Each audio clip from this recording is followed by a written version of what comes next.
congratulations on the film, which I saw this morning. So it's still, very much with me and yeah, sparking lots of thoughts. And Mm.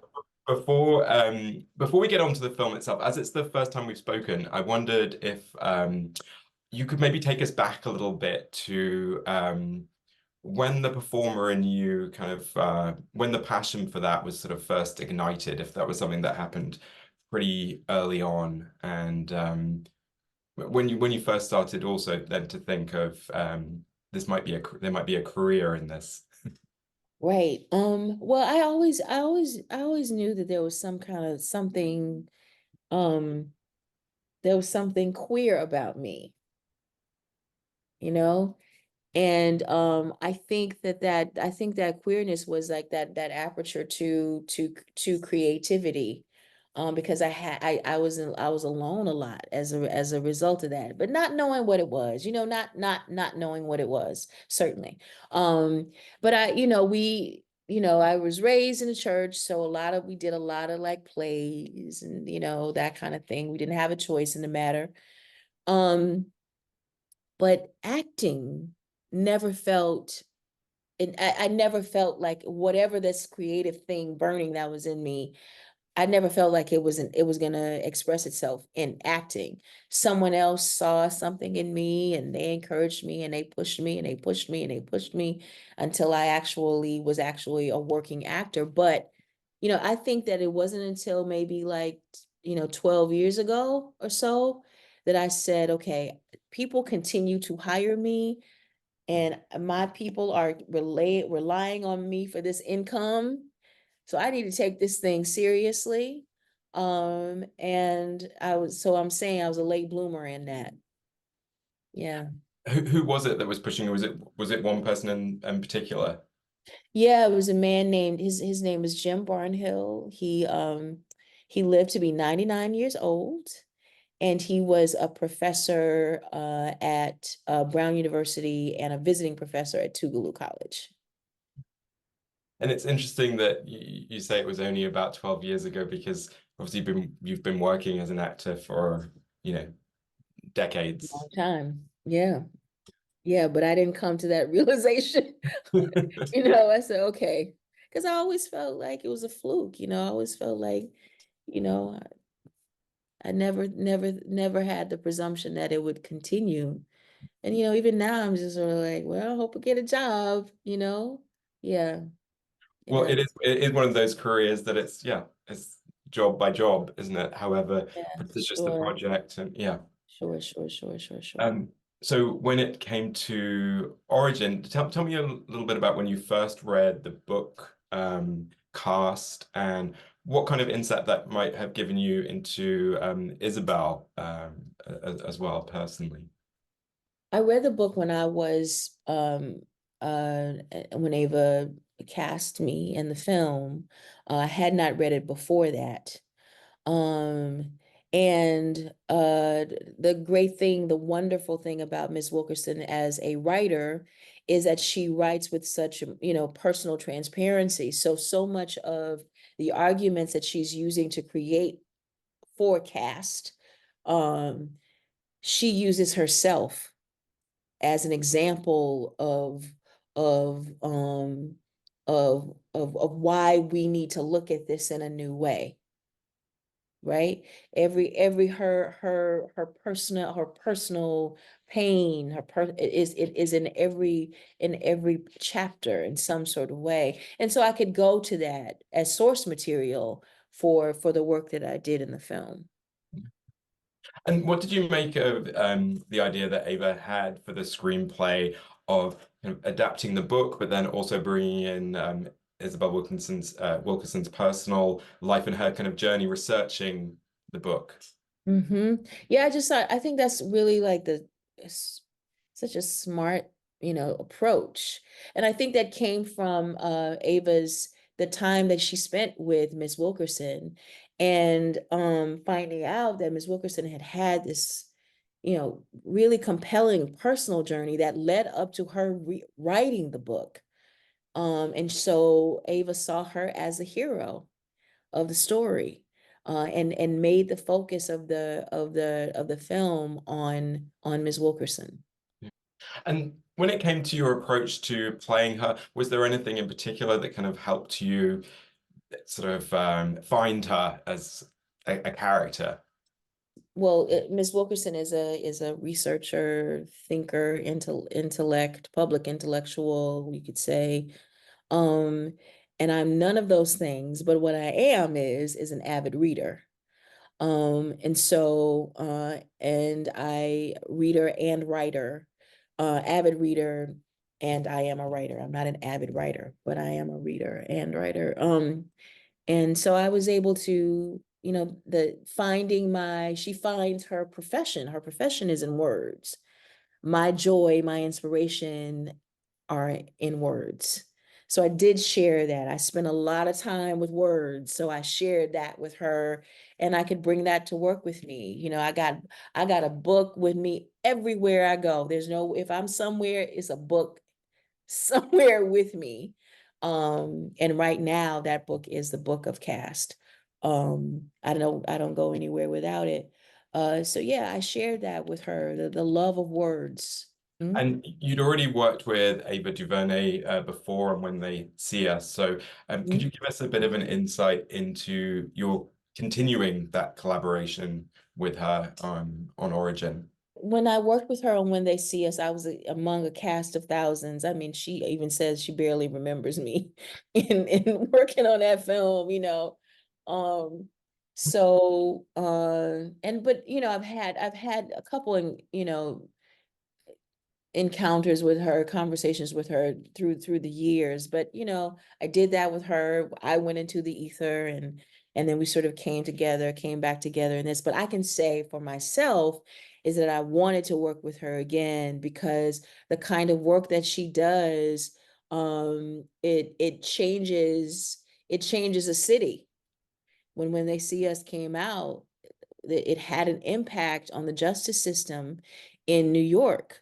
And the political system in New York right now. Yusef Salaam, I played his mother, Sharon Salaam, and Yusef is going to be a New York City councilman.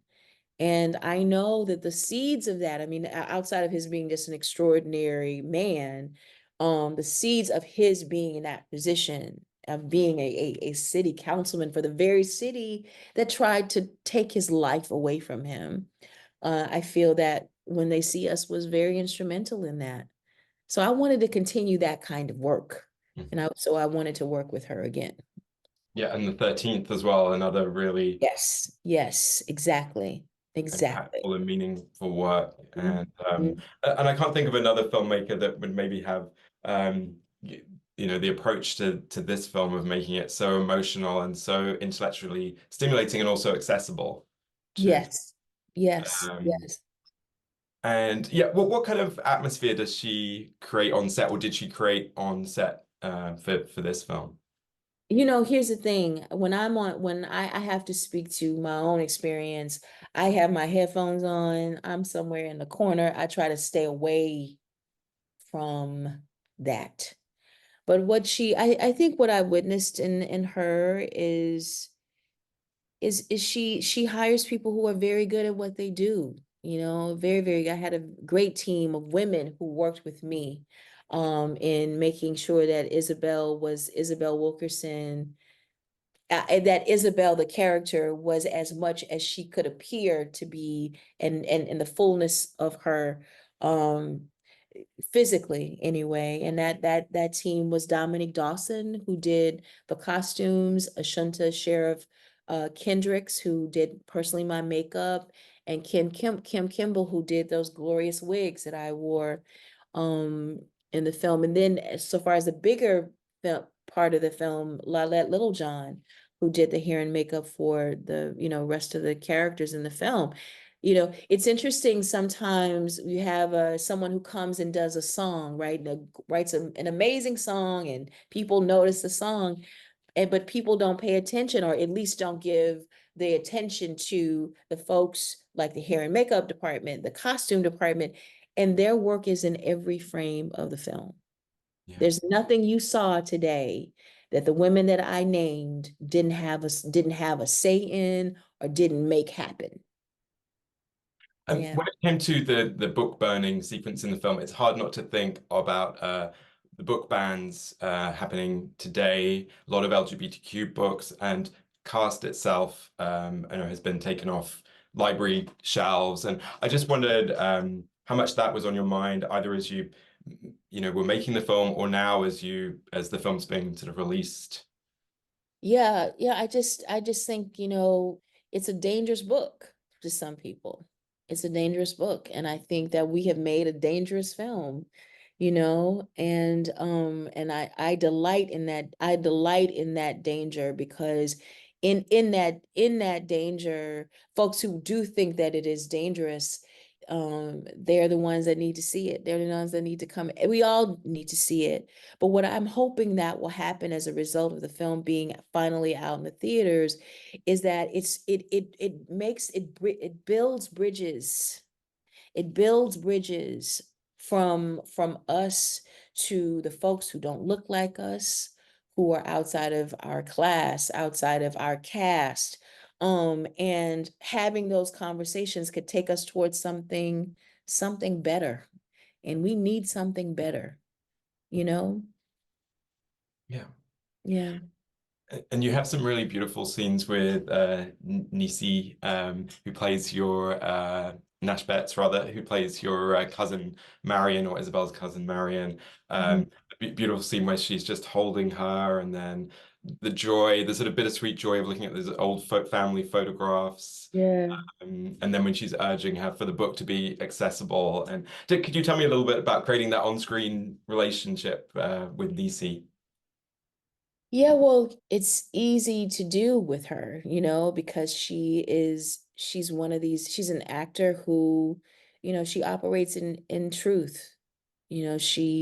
She doesn't, there's nothing artificial. There was nothing artificial in those scenes. We weren't using our words, we were using the words Ava wrote, but if we didn't have those words, you would feel the same thing, I think. We were sharing that information that was nonverbal, that went beyond and beyond words. And that's easy to do with an actor like Nisi. And what a fun speech. Well, and a meaningful speech as well. Just a beautiful speech all around that she gave at the Emmys this week.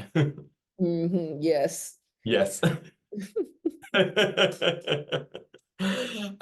Now, I'd like to ask you for your favorite piece of LGBTQ plus culture. So it could be theater or a book. I know you're an avid reader, or artwork or music or a film or TV series, or a person who identifies as LGBTQ plus. So just someone or something that's had an impact on you and resonated with you.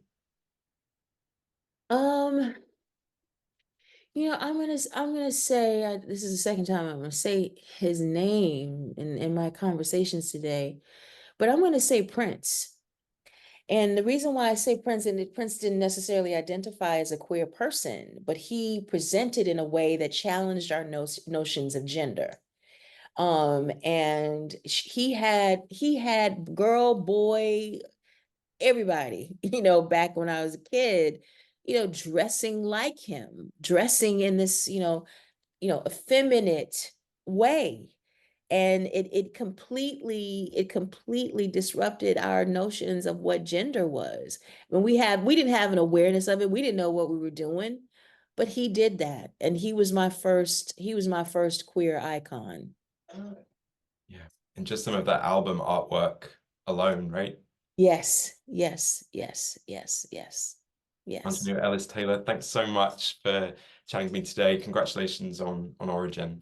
I appreciate it. Thank you for talking to me. Thank you.